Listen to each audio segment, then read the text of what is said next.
What is up, guys? Today we will talk about how you guys can change your Terabox network problem. So whenever you try to use Terabox, you see, that the Terabox videos are playing extremely slow. However, in some time you can see the videos going very fast, very smooth. The playback is very smooth. However, at some times the Terabox is extremely slow.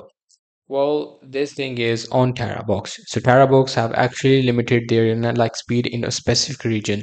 So suppose if you are trying to watch a movie or trying to watch a video on the Terabox and trying to get access to a file from Terabox, and it is a daytime where mostly are active, you won't be getting a lot of smooth playback because everyone is trying to get access to the file. However, if you do that same thing at night or at the time when there are less users, at that time you'll be able to get some smooth playbacks.